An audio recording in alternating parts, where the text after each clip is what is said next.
I'm your teacher today, Brother Jared, and then my reader today is Brother John. And we want to go ahead and we may have to get this started a little bit quicker because I had to condense this down, cook it down a little bit. And the reason being is many years ago, or a few years ago, Sister Nina let me know when I had too shorter scripts. So I had to make sure I don't never hear that complaint ever again. All right, how y'all doing today? Okay, that's what I'm talking about. All right, so the name of today's lesson is called Christ, the God of all circumstances. And the reason why this lesson came together, I actually thought I was pulling two separate lessons together, but the Lord kind of ended up connecting them together.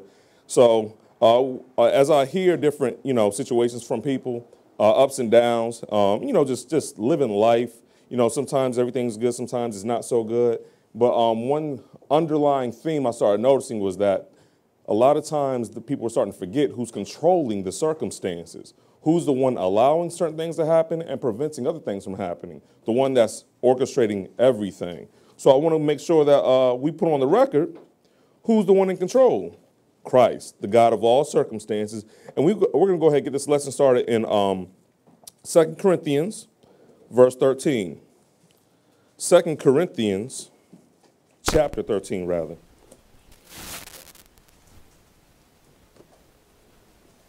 Because sometimes when you are in that particular situation, it's hard to see the big picture as far as who's controlling the entire circumstance.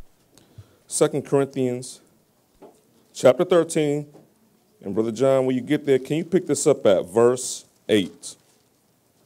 For we can do nothing against the truth. We can do what? Nothing against the truth. And you have to remind yourself of that. You can't do anything against the truth. Go ahead. But for the truth. But for the truth. Go ahead. For we are glad when we are weak. Right. And ye are strong. Right. And this also we wish, even your perfection. Right. So sometimes when we're weak, we're glad that you are the ones that's made strong because the Lord's guiding your faith unto perfection. But you can't do nothing against the truth. Remind yourself of that. Let's go to Proverbs chapter 16. And while we're going to Proverbs 16, I'm going to have Brother John read a definition. Because if I'm going to say that Christ is the God of all circumstance, I would like to go ahead and lay on the table what the term circumstance actually means and stands for. So Proverbs 16. And Brother John, can you go ahead and read that definition for circumstance? Circumstance, an event or condition connected with what is happening or has happened. Right. Go ahead.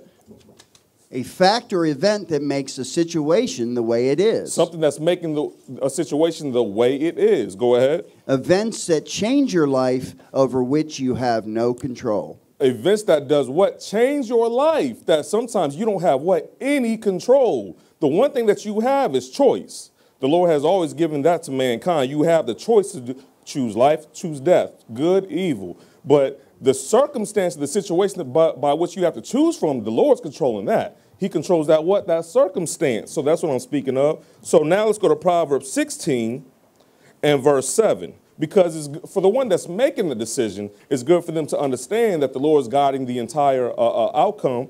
But it's good for those that may be sometimes the antagonists to understand what the Bible says from this matter. Proverbs 16 and verse 7. One verse, when you get there, go ahead and read. When a man's ways please the Lord, he maketh even his enemies to be at peace with him. Right. Now, does that mean that it's just, everyone's just giving the hugs? Or no, the Lord's going to set up situations and circumstance to cause them to be at peace with them. So the Lord's going to dictate what's going to happen in the next following events to cause strife to start dying down. That's what he's saying right here. All right, now let's go ahead and go to Genesis 15 and let's walk down some of these stories. Because I had to walk down some of these basic biblical concepts, then take you back to the law so you can see it with some spiritual eyes of what was really going on. The people that was fighting against the truth, were they succeeding? And the people that were just carrying forth the work of the Lord, what ended up happening?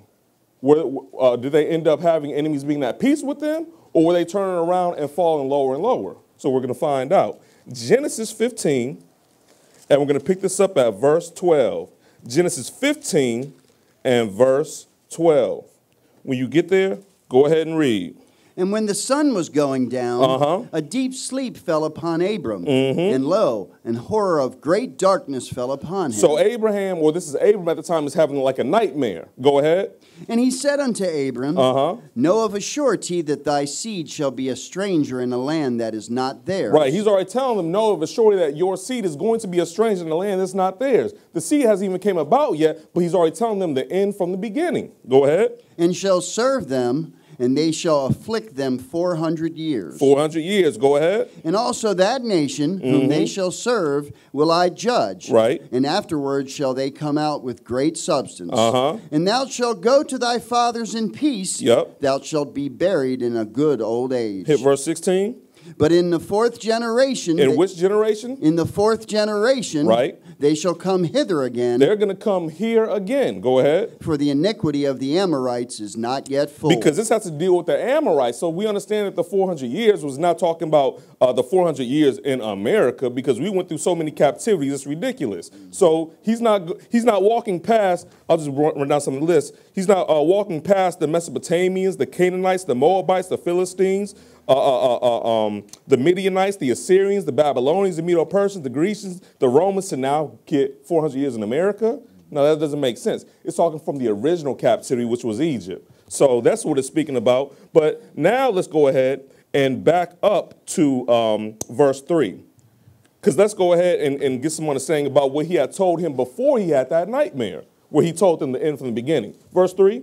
And Abram said, Behold, to me thou hast given no seed. So he said, Behold, God, you haven't given me any seed. Go ahead. And lo, one born in my house is mine heir. And one born in my house is going to be my heir. Go ahead. And behold, the word of the Lord came unto him, saying, This shall not be thine heir. So he's like, no, that's not going to be the case. It's not going to, the condition that you're speaking about is not going to stay the same. Go ahead. But he that shall come forth out of thine own bowels. But the one that's going to come forth out of what? Thine own bowels. Out of your own bowels. Go ahead. Shall be thine heir. He's going to be your heir. So you can see where he's like, okay, well, if the Lord's saying that someone's going to come forth out of my own bowels, where he would ask the Lord and start petitioning him for Ishmael to be the son of the covenant, because Ishmael came forth out of what? Out of his own bowels. That's right. So he thought, you know what? Maybe I'll help God out a little bit in this circumstance, because he came out of my own bowels, but he didn't need him to do that. In other words, he was able to bless him, fulfill everything he said he was going to do with what he already had provided him, which was Sarai, his wife.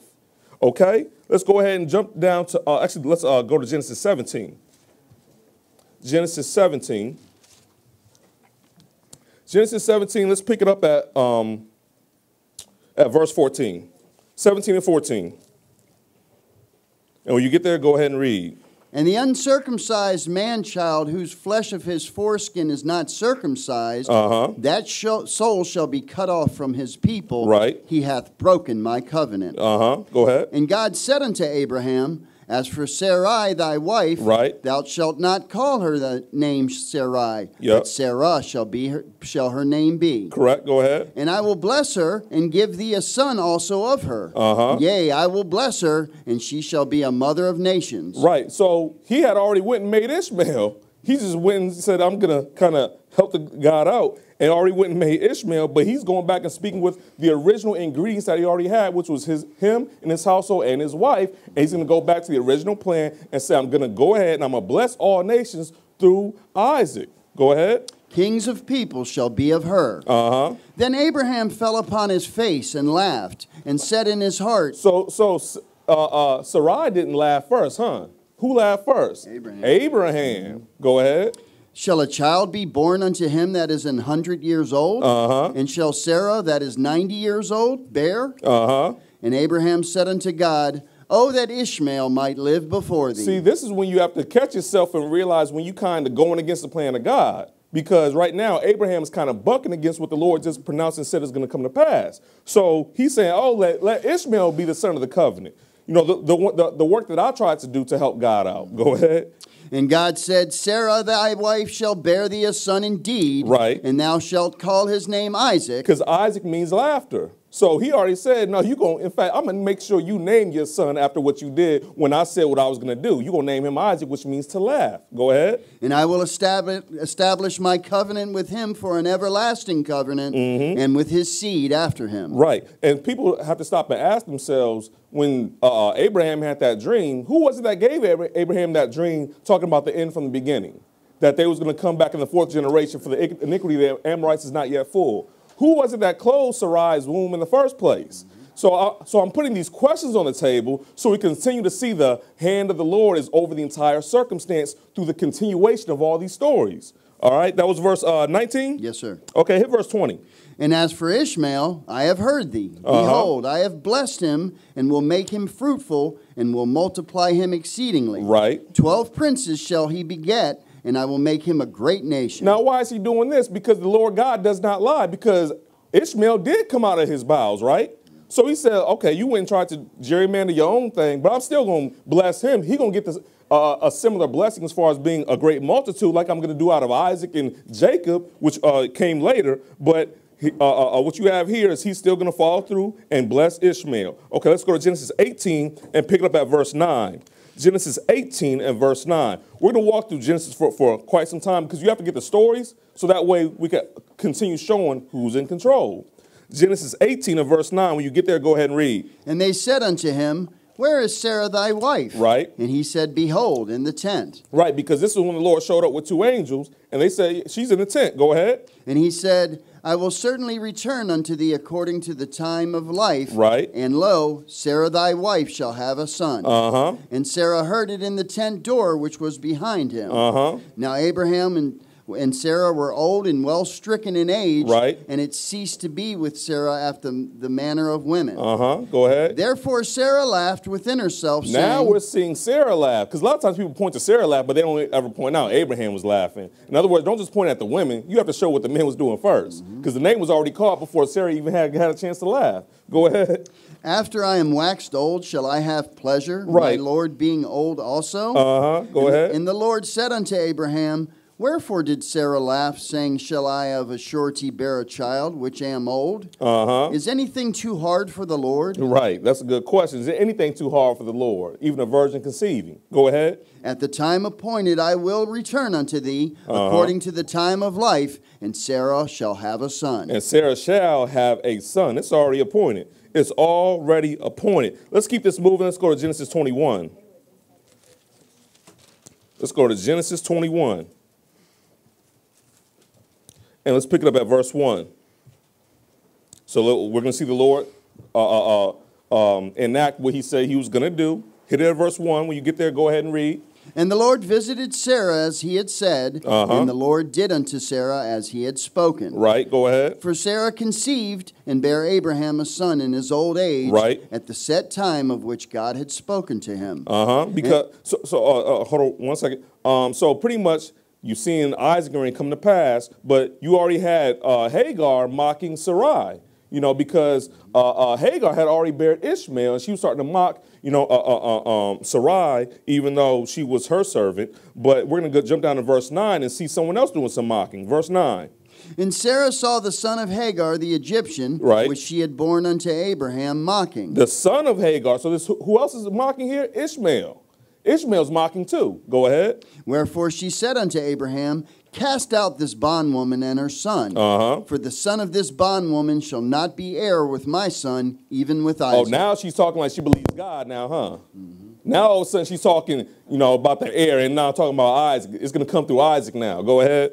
And this thing was very grievous in Abraham's sight because of his son. Yeah, of course, he didn't want to get rid of his son, but go ahead. And God said unto Abraham, let it not be grievous in thy sight because of the lad, and because of thy bondwoman. Right. And all that Sarah hath said unto thee, hearken unto her voice. Right. For in Isaac shall thy seed be called. Exactly. His original plan is going to come to pass. Verse 13. And also of the son of the bondwoman will I make a nation, because he is thy seed. Right. I'm still going to take care of them. Don't worry. Go ahead. And Abraham rose up early in the morning, and took bread and a bottle of water, and gave it unto Hagar, putting it on her shoulder, and the child, and sent her away. Okay. And she departed and wandered in the wilderness of Beersheba. Right. So let's go ahead and keep the story moving. Let's go to Genesis 25 now.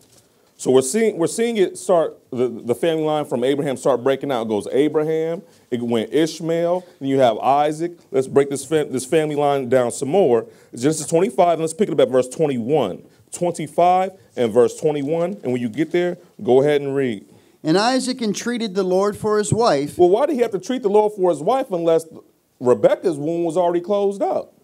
In other words, who's the one that prevented or closed up Rebekah's womb in the first place? Go ahead. Because she was barren. Because she was barren. Go ahead. And the Lord was entreated of him, and Rebekah his wife conceived. Right, go ahead. And the children struggled together within her, and she said, If it be so, why am I thus? And she went to inquire of the Lord. Right, so which is a good thing to do. If there's a crazy circumstance or situation, sometimes inquire of God why are things going the way that they're going, and you may get some additional insight that you didn't have before. So don't react off your emotions, act off the providence of God and what he's trying to do. Go ahead. And the Lord said unto her, 2 nations are in thy womb. Okay, you want the answer? I didn't just give you 1 child, I gave you 2. Go ahead. And 2 manner of people shall be separated from thy bowels. Right, not just 2 people, but 2 manner of people and 2 nations. There are 2 nationalities because he's the one that starts the nation when he chooses to do so. Go ahead. And the one people shall be stronger than the other people, and the elder shall serve the younger. Keep going. And when her days to be delivered were fulfilled, behold, there were twins in her womb. Go ahead. And the first came out red all over like an hairy garment, and they called his name Esau. So the first child was named Esau, but these are what you would call fraternal twins. They aren't identical. That's why they look different. So hit verse 26. And after that came his brother out, and his hand took hold of Esau's heel. Because Jacob, go ahead. And his name was called Jacob. Because Jacob means heel grabber or supplanter. Go ahead. And Isaac was 80 years old when she bare them. Right, he was 60. But jump down to verse 29. And Jacob sod pottage, and Esau came from the field, and he was faint. Right, so you already had a situation where now she gives, like, we understand who is the one that gave the twins, but now they're grown up a little bit, and now you have Jacob, cooking some soups, sod pottage. Go ahead. And Esau said to Jacob, Feed me, I pray thee, with that same red pottage, for I am faint. Therefore was his name called Edom. Right. So he couldn't catch anything that one day. So now he's coming and act like he's faint. I can't survive. I need something to eat. But who was it that prevented Esau from catching something that day in the first place? Because the Lord owns a cattle on 1,000 hills. He couldn't catch anything. Okay, and then on top of that, when Rebekah was I don't even hit this point, when Rebekah was the wife of Isaac, who was it that brought Rebekah to Isaac? Because it was a servant in Abraham's house that went praying, Lord, send this woman, hope she's like this, she got these traits, these characteristics. And in the middle of his prayer, the woman came fulfilling everything that had just came out of his mouth. So who's the one that set up that meet and greet in the first place? So I'm showing who's orchestrating. Go ahead. And Jacob said, Sell me this day thy birthright. And Esau said, Behold, I am at the point to die. Right. And what profit shall this birthright do to me? Right. But who already told the end from the beginning? The Lord did. Go ahead. And Jacob said, Swear to me this day. And he sware unto him, and he sold his birthright unto Jacob. Right. Go ahead. Then Jacob gave Esau bread and pottage of lentils. So he didn't just give him the soup or the stew he was making. He gave him some free bread too. Because it's showing how much Jacob had valued that birthright. I'm going to give you some extra stuff. Go ahead. And he did eat and drink. Right. And rose up and went his way. And yeah, he rose up and went his way. Because he despised his birthright, but he really had plans to go back and get it when it was time for the blessing. That's what his real plan was. He thought he was going to do a big setup. And I have another lesson called The Great Disappointment, and I'll deal with that. But let's go ahead and go to... finish that verse out. Then Thus Esau despised his birthright. He despised his birthright. All right, for something temporary. Let's go to Genesis 27.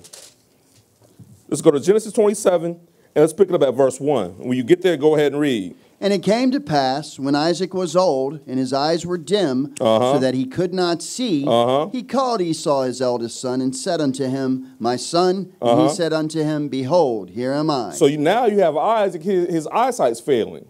But question, you would think that this is a terrible situation. Someone would ask, well, maybe the Lord isn't with him because his eyesight's going. But who's orchestrating the whole event?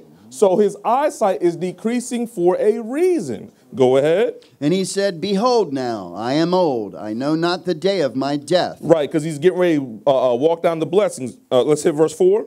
And make me savory meat. So you notice how he didn't say nothing to Jacob. Jacob's not even around. Right. The only person that's around is Rebekah, which is in the earshot of the conversation, but he's only speaking to Esau.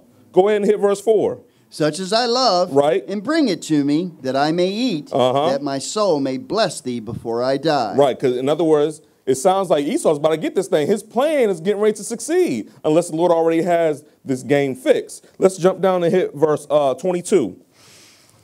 And Jacob went near unto Isaac his father, and he felt him and said, the voice is Jacob's voice, but the hands are the hands of Esau. Right, so I'm speeding this up, but kind of jumping straight to this point, showing that all of a sudden, you see Jacob now dressed up and trying to mimic Esau, but it was by the wisdom that Rebekah had and the foreknowledge that she was actually given. So you actually have a situation now where Jacob is going and you know, being felt up and seeing, okay, you hairy like Esau, you know, but your voice is kind of, I don't know if it was deeper or lighter, but he understood that wasn't necessarily Esau's voice. So he had to ask himself, well, maybe my hearing's going too. maybe something else, you know, maybe I don't have all my functions together, but I'm going to go ahead and do this thing. But in other words, who gave Rebekah the knowledge how to operate in this situation and circumstance? He didn't just give Isaac a beautiful wife. He gave him one that had knowledge how to operate. Right. Go ahead. And he discerned him not, because his hands were hairy, right, as his brother Esau's hands, so he blessed him. Right. And he said, art thou my very son Esau? And he said, I am. And he said, bring it near to me, and I will eat of my son's venison, that my soul may bless thee.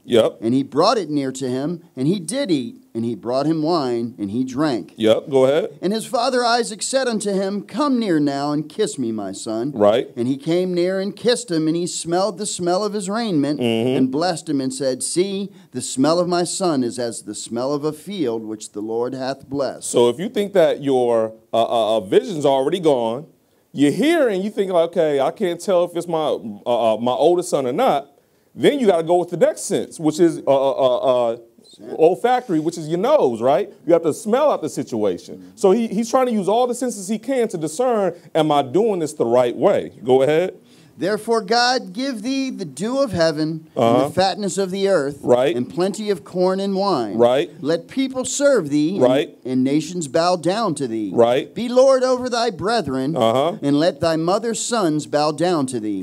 Cursed be every one that curseth thee, and blessed be he that blesseth thee. Right, so he's walking down the entire blessing to Jacob, which is the younger son. He's not walking it down to the older son. But let's see what happens shortly thereafter. Jump down to verse 30.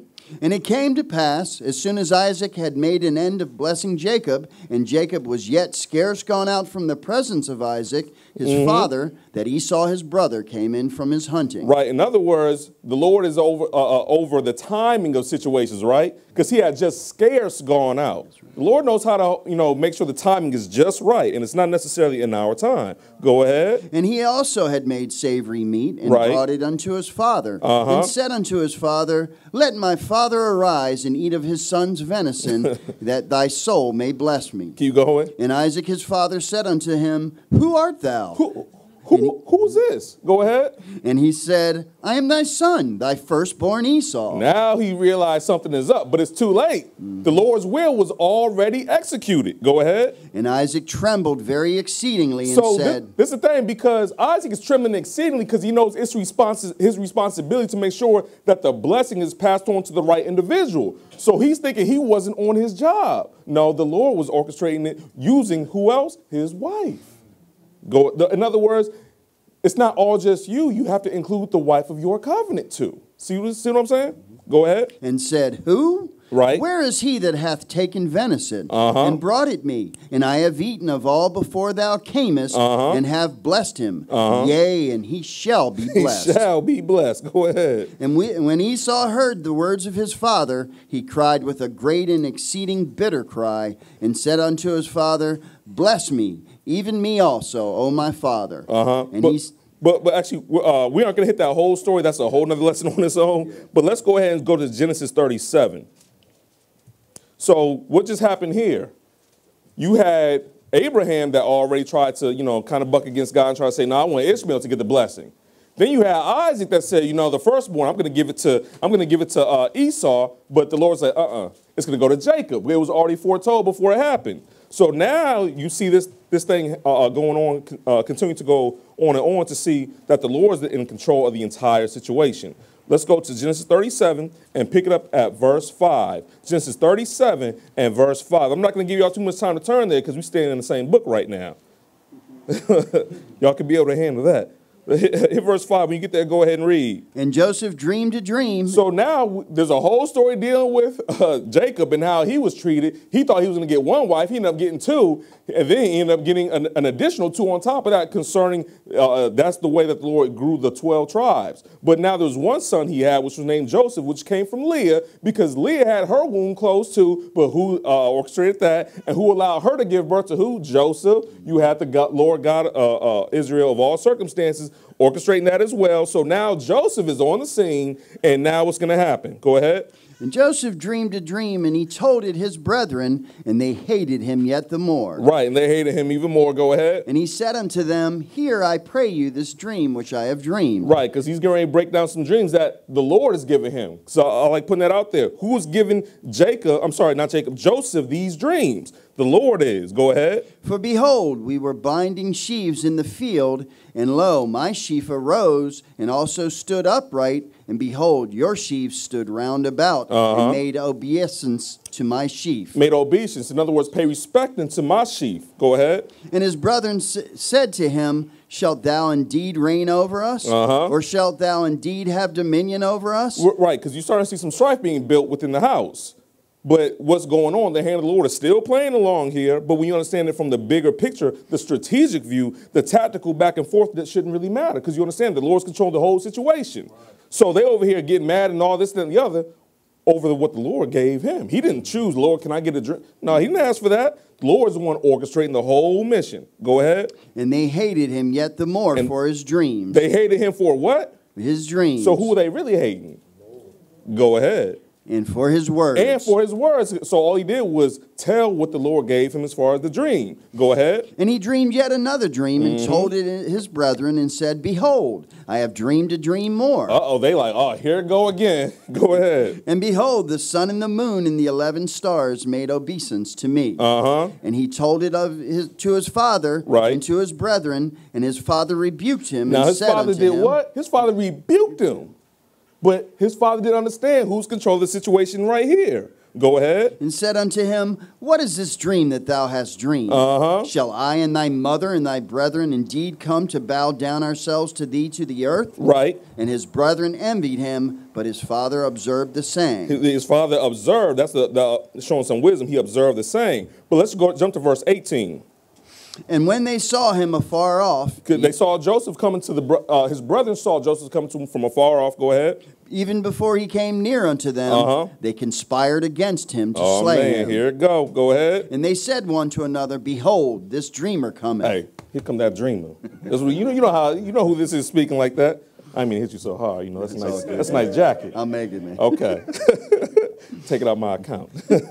Go ahead. Come now, therefore, and let us slay him and cast him into some pit. And we will say some evil beast hath devoured him. And we shall see what will become of his dreams. Now, this is another part. Because remember, he already told Abraham, I'll say Abraham because y'all know who I'm speaking about. He was called Abraham at the time in Genesis 15, that no, of a surety your seed is going to be afflicted in a land that's not theirs. They're going to be strangers, and they will be afflicted for a specific amount of time. And I'm bringing them out in the fourth generation. So who's causing his brothers to be what? Envious. Who's controlling their hearts? Go ahead. And Reuben heard it, and he delivered him out of their hands and said, Let us not kill him. Right, so it's a little bit of back and forth. They aren't going to kill him because just like in the book of Job, when he gave Job up to Satan, he said, you can do this, that, and the other, but don't kill him. Right. There's a mission. I'm gearing to prove a point with him. That's what he's saying. Let's go to, that's what the Lord is saying or implying here. Let's go to, actually, I want to jump down to verse 27. Let's go to verse 27. Come and let us sell him to the Ishmaelites, and let not our hand be upon him, for he is our brother and our flesh. and his brethren were content. So they didn't say, let's sell him into Egypt. They were more focused on just selling him to a group of people that apparently they may be able to get some money from. But what was going to happen from there, the Lord got it from there. Go ahead. Then they were passed by Midianites, merchantmen, and they drew and lifted up Joseph out of the pit and sold Joseph to the Ishmaelites for 20 pieces of silver. And that's all they knew, is that they did. They just gave him to the Ishmaelites. It doesn't say that they knew where he went from there. Go ahead. And they brought Joseph into Egypt. And they brought them where they wanted to bring them. I wonder who was orchestrating that. Amen. Yet again, the Lord. Let's go to verse 36. And the Midianites sold him into Egypt unto Potiphar, an officer of Pharaoh's and captain of the guard. So he got to exactly where the Lord wanted him to get to, right? Let's go ahead and keep this moving. Let's go to Genesis 40 and pick this up at verse 1. So if you're in, so I want people to look at this story as if they're in Joseph's shoes, thinking, man, everything's going haywire, everything's going south. The situation isn't looking good. You know, old lady acting crazy. My friend's saying this. The Lord's controlling everything, including their mindsets. So let's go ahead and go to Genesis 40, verse 1. So that way you get some hope out of this story when you go through your trials and tribulations, your ups and downs, and your fiery afflictions. Go ahead. And it came to pass after these things that the butler of the king of Egypt and his baker had offended their lord the king of Egypt. Okay. And Pharaoh was wroth against two of his officers, against the chief of the butlers and against the chief of the bakers. And he put them in ward in the house of the captain of the guard into the prison, the place where Joseph was bound. Now, we're speeding the story up because Joseph is already in prison at this point. But what happened? You had Potiphar, his wife wanted to lay with him, and Joseph fled naked and said, I'm not going to do this thing, because he's remembering, even though he's in the captivity and he's not in the best situation, he understood that the commandments were still on the table, that he still had to obey God and fear God. So he even was willing to risk himself going into prison, which he did, and he went to prison. And now he had another enemy. Potiphar became his enemy, and then Potiphar's wife became his enemy. So let's go ahead and pick it up at verse 3.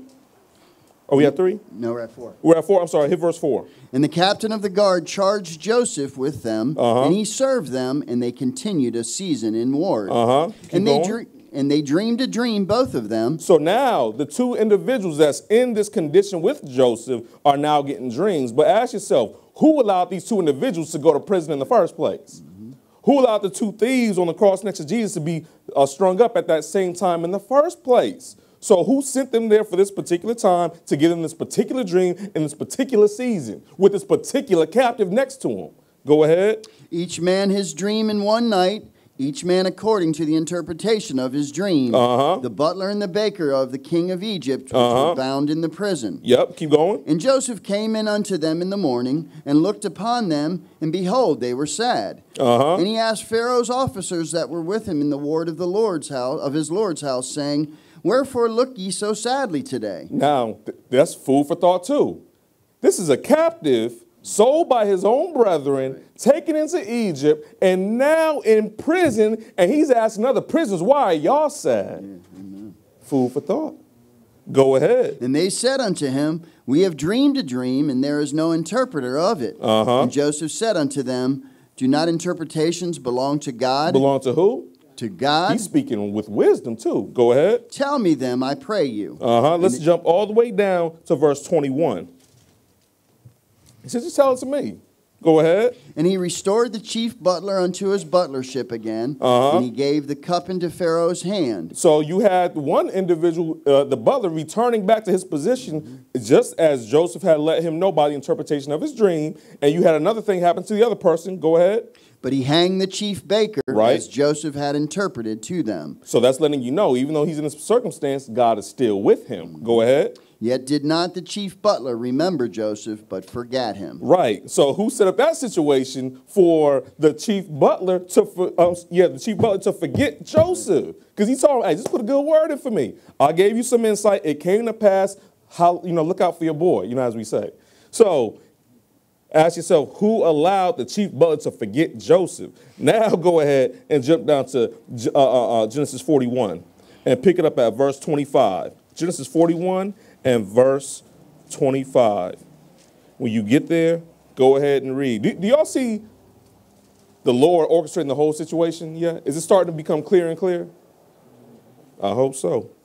Genesis 41 and verse 25, because Genesis is a very spiritual book when you understand who gave it to who.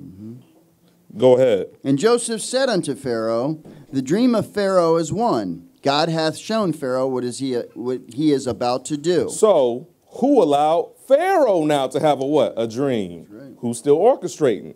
And then Joseph is giving some good interpretation. He's saying that the two dreams that you have are actually saying one message. They are one. God has showed Pharaoh what he is about to do. Go ahead. The 7 good kine are 7 years, and the 7 good ears are 7 years. Right. The dream is one. Right. And the 7 thin and ill-favored kine that came up after them are 7 years. Right. So the 7 thin and ill-favored cows, that's what the kine is referring to, are talking to thin and ill-favored cows. Go ahead. Or famine. Years of famine. Go ahead. And the 7 empty years blasted with the east wind shall be 7 years of famine. This is the thing which I have spoken unto Pharaoh. What God is about to do, he showeth unto Pharaoh. Right. Now let's jump down to verse 31. And the plenty shall not be known in the land by reason of that famine following, for it shall be very grievous. Because you had like 7 fat cows, but they were eaten up by 7 skinny cows, but the 7 skinny cows still remain skinny. So you're not about to remember anything about the good 7 years because these 7 terrible years is coming on you. Right. Go ahead, hit verse 32. And for that the dream was doubled unto Pharaoh twice. And because he really meant what he's about to do, he doubled your vision twice. Well, didn't Joseph had a dream and wasn't doubled unto him twice? His sheaf and the stars, the moon, and the the sun, the moon, and the 11 stars making obeisance to his star or making obeisance to him. You had that going on so he understood from his previous dreams and situations and circumstances how to correctly interpret and give proper understanding and knowledge to Pharaoh when he's having the same problem. Go ahead. It is because the thing is established by God, and God will shortly bring it to pass. He will shortly bring this thing to pass. Let's jump down to verse 38. So because Joseph, you know what in fact, I want you to hit verse 33 because I want to show what Joseph says out of his mouth. Verse 33. Now therefore let Pharaoh look out a man discreet and wise and set him over the land of Egypt. He's still giving good advice, right? He isn't even saying, get me out of jail. He said, just go get someone wise that can handle this matter. He's not promoting himself. Now jump to verse 38. And Pharaoh said unto his servants, can we find such a one as this is, a man in whom the Spirit of God is? Go ahead. And Pharaoh said unto Joseph, for as much as God hath shown thee all this, there is none so discreet and wise as thou art. So that shows the level of trust that he had in him too. He rather trust an enslaved prisoner that's a captive than some of the people that was around him because they couldn't execute when it came time. He had an executor on site ready for this. So who's the one now exalting Joseph? The Lord is. Go ahead. Thou shalt be over my house, and according unto thy word shall all my people be ruled. Only in the throne will I be greater than thou. Right. So now whose fight is about to fail now? You're about to have Potiphar and his wife's fight, or those enemies are about to become at what? At peace with him. Uh-oh. Go ahead. Amen. Excuse me, I lost it for a second. Yeah, let's say verse 42. Yeah, 42. And Pharaoh took off his ring from his hand and put it upon Joseph's hand and arrayed him in vestures of fine linen and put a gold chain about his neck. And he made him to ride in the second chariot which he had, and they cried before him, Bow the knee. And he made him ruler over all the land of Egypt.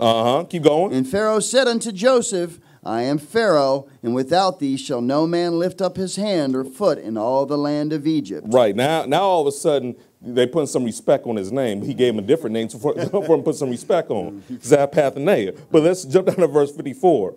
54. And the 7 years of dearth began to come, according as Joseph had said. Right. And the dearth was in all lands, but in all the land of Egypt there was bread. And when all the land of Egypt was famished, the people cried to Pharaoh for bread. And Pharaoh said unto all the Egyptians, Go unto Joseph, what he saith to you, do. Go ahead. And the famine was over all the face of the earth, and Joseph opened all the storehouses and sold unto the Egyptians, and the famine waxed sore in the land of Egypt. So now ask yourself this question, who caused this famine to come on the land? The Lord. Go ahead. And all countries came into Egypt to Joseph for to buy corn, because that the famine was so sore in all lands. Right. So now the Lord is orchestrating, because what he told to Abraham will come to pass is happening step by step by step. Remember to keep your eye on the big picture. Genesis 42, verse 1. Go ahead.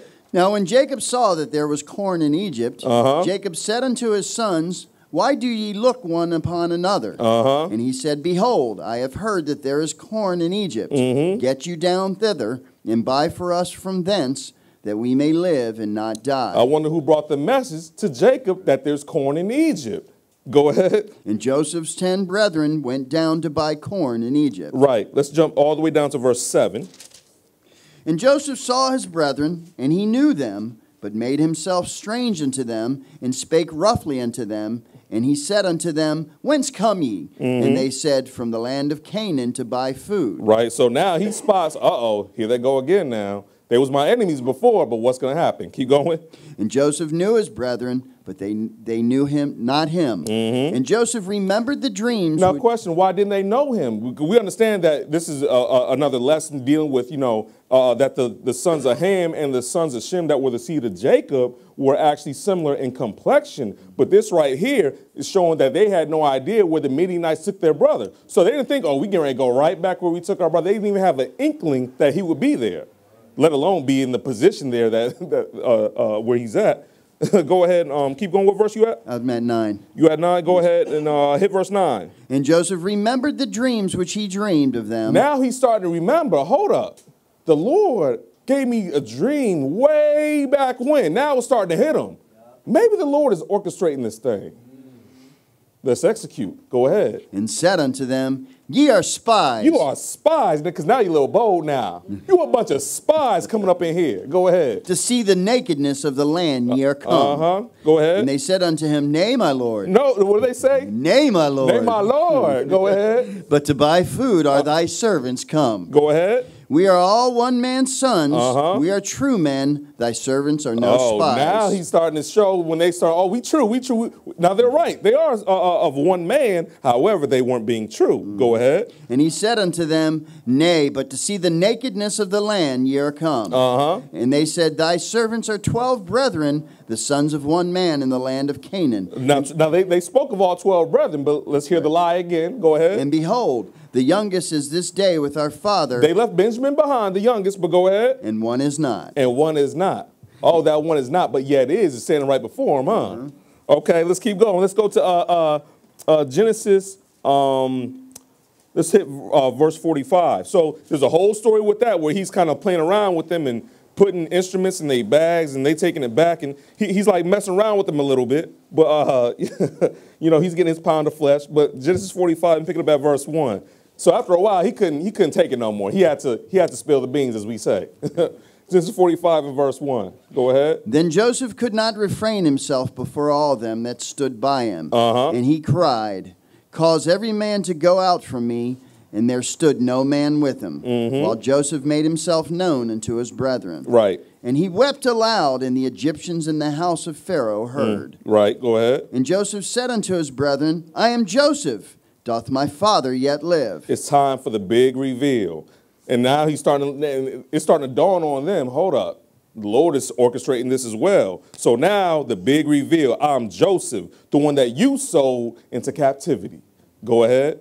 And his brethren could not answer him, for they were troubled at his presence. So now the enemy's at peace with him. Go ahead. And Joseph said unto his brethren, come near to me, I pray you. He's still entreating them. Come over here. Go ahead. And they came near, and he said, I am Joseph your brother, whom ye sold into Egypt. Now therefore be not grieved, nor angry with yourselves, that ye sold me hither. Don't be mad that you had the thought of what you did, that you sold me here. Go ahead. For God did send me before you to preserve life. Who sent him before them? God did send me. God is the one who sent him beforehand to do what? To preserve life. So it's showing what, even in this situation, his knowledge and wisdom is increasing by bounds. He didn't just say, God, just had me taken captive. No, he sent me beforehand to preserve people's life. Amen. Go ahead. For these 2 years hath the famine been in the land. Right. And yet there are 5 years in the which there shall neither be earing or nor harvest. And God sent me before you to preserve you a posterity in the earth. To preserve you in the posterity of the earth. Go ahead. And to save your lives by a great deliverance. By a great deliverance. Go ahead. So now he's more concerned about saving people's lives and getting vengeance, is he? That's right. Because that's what the main job is, saving people's lives, helping people. Go ahead. So now it was not you that sent me hither, but God. It wasn't you. You thought you was in control of that situation when y'all was mad about the dreams that God gave me. It wasn't you that sent me here. God sent me here. Because he's over who? The righteous and the wicked. That's right. He's the real puppet master. Amen. Go ahead. And he hath made me a father to Pharaoh and a lord of all his house. He made me a what to Pharaoh? A father. I'm Pharaoh's father, even though I'm the one that's in captivity. That's right. In other words, that just means I'm the one that's giving him guidance and understanding is what a father does to their children. I'm a father to Pharaoh. Go ahead. And a ruler throughout all the land of Egypt. Haste ye, and go up to my father, and say unto him, Thus saith thy son Joseph, God hath made me Lord of all Egypt. Now he telling him, hurry up too. Haste ye. That's right. Go tell my father, say unto him, Thus saith thy son Joseph, God hath made me Lord of all Egypt. Go ahead. Come down unto me, tarry not. Come, in other words, come to the place of refuge. But it was already foretold by the dream that was given to Abraham. We're just seeing the tactical level situation where it's being executed. Go ahead. And thou shalt dwell in the land of Goshen. And I'm going to give you the best of the land of Goshen. Go ahead. And thou shalt be near unto me, thou and thy children, and thy children's children, and thy flocks, and thy herds, and all that thou hast. This is the original family reunion that we had back here. But it was on a joyous occasion, but the Lord was setting up that circumstance, right? Amen. He's the one that caused that dearth or that famine to convince these people to move from one location to another. He's control because they migrated into this land. They weren't taken into captivity. Only Joseph was taken into captivity. The rest migrated by choice. The Lord just set the condition to where they would choose, yeah, let's go. Let's go ahead and that was verse 10? That was verse 10. All right, perfect. Let's go to Psalms 105. I'm going to actually get you out the book of Genesis for a moment. So 105? Yeah, Psalms 105. I had to, like I said, walk down some of the situations and circumstances to show that who's orchestrating the show. Psalms 105. So that way, when we deal with future events, we won't have fear, but we will operate in faith. Amen. Of who's orchestrating the circumstances. Psalms 105 and verse 16. And when you get there, go ahead and read. Moreover, he called for a famine upon the land. Because this is talking about God. That's why we call Psalms the book of Jesus. He's the one that called a famine over all the land. That's why the name of the lesson is Christ, the God of all circumstances. Because this is Christ operating back here in the Old Testament. Amen. Go ahead. He brake the whole staff of bread. He's the one that broke the whole staff of bread. In other words, caused the famine. Go ahead. He sent a man before them. He did what? He sent a man before them. So Joseph was speaking right. God sent him beforehand. Go ahead. Even Joseph, who was sold for a servant. That's how he caused it to happen. It doesn't always come in the prettiest form and fashion. But he's orchestrating it. Go ahead. Whose feet they hurt with fetters. So hold up. They over here hurting his feet with fetters. Go ahead. And he was laid in iron. And he was laid in iron. Go ahead. Until the time that his word came. Until the time that his what? His word came. Go ahead. The word of the Lord tried him. So he got tried too. Go ahead. The king sent and loosed him, even the ruler of the people, and let him go free. He made him lord of his house and ruler of all his substance. Right. To bind his princes at his pleasure. To lock up his princes, the princes of Pharaoh at his pleasure. Go ahead. And teach his senators wisdom. And teach wisdom to his senators. That's what's going on. He's really orchestrating all of Egypt. Even though he said he's second in command, but when you are the one giving the advice and the counsel, you're the one that's running the whole show. That's what's going on here. The Lord's orchestrating that. But let's go to, that was verse 23? Hit 23, I'm sorry. Israel also came into Egypt, and Jacob sojourned in the land of Ham. Right, because it was set up just the way the Lord wanted it to. So now you have Jacob going into the land, meaning Israel, and all the other souls going to the land of Ham. Now let's go back to Genesis 48. Let's go to Genesis 48. See, sometimes when I ask the question, I have to go and show you in other parts of the Bible where you get the answer. Because consistently, all these questions I've been asking has been pointing to the same individual, but sometimes you have to show actual scripture to just codify or just to ratify and validate the answer that was given. Genesis 48, and let's pick it up at verse 10. Genesis 48 and verse 10. Because the story didn't end there, did it? Go ahead and pick it up at verse 10. Go ahead.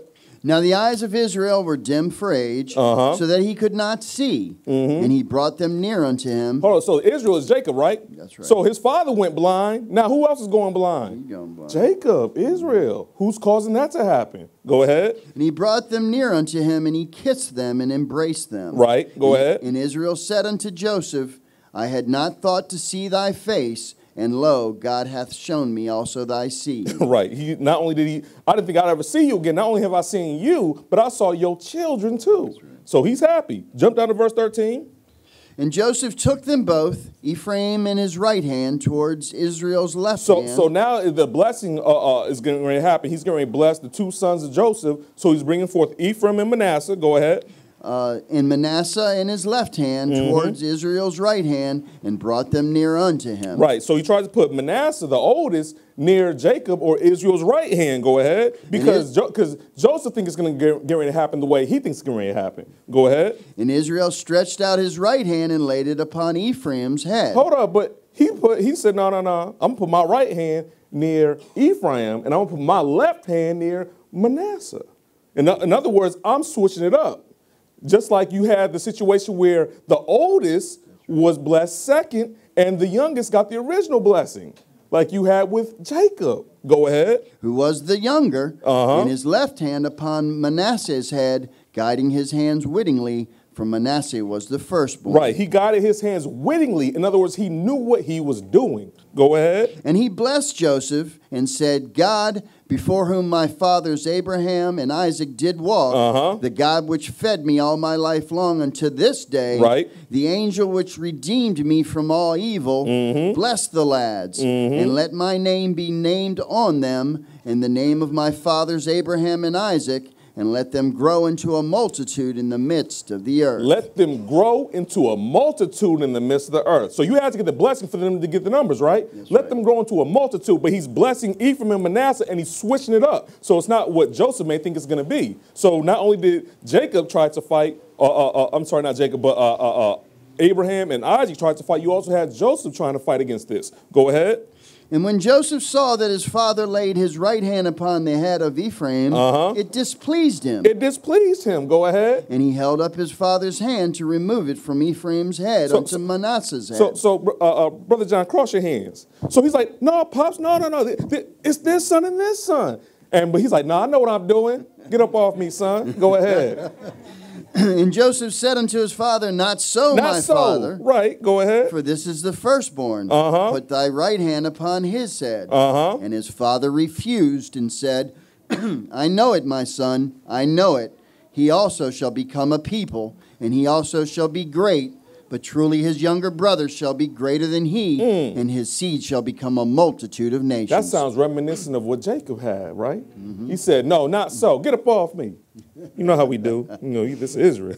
Go ahead. The original. Go ahead. And he blessed them that day, saying, In thee shall Israel bless, saying, God make thee as Ephraim and as Manasseh. And he set Ephraim before Manasseh. Okay, so you have this situation happen, but let's go to Psalms 105 now. Let's go back to Psalms. So you have, like I said, a switch up going on. So that's why sometimes when you pray for things to happen, you have to say, not my will be done, but yours. Because you may be stepping outside the will, even for a moment, and it happens to the best of us. But it's nothing wrong with getting that gut check and say, okay, hey, Lord, whatever you got going on, because it's your earth. This is your breath I'm breathing. This is your word I'm reading from. Let's go to Psalms 105 and pick it up at verse 24. 105 and 24. See, Psalms will give you like a light narrative of what's going on in some of the stories that you read in the Old Testament. And of course, you'll have prophecy of the future. But we're going for a light narrative of what's going on. Psalms 105 and pick it up at verse 24. When you get there, go ahead and read.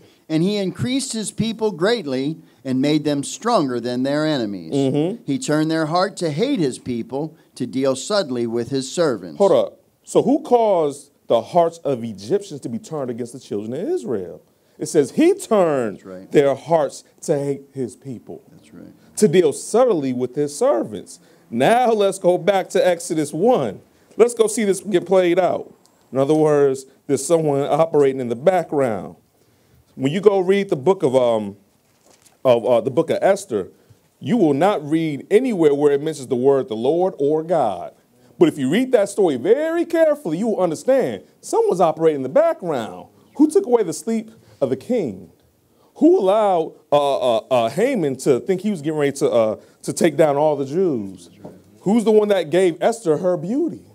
Who's the one that made Vashti resist against the king's commandment to even want Esther to be brought in front of the entire nation of the Medes and Persians at that time? So think about that. Someone's operating in the background.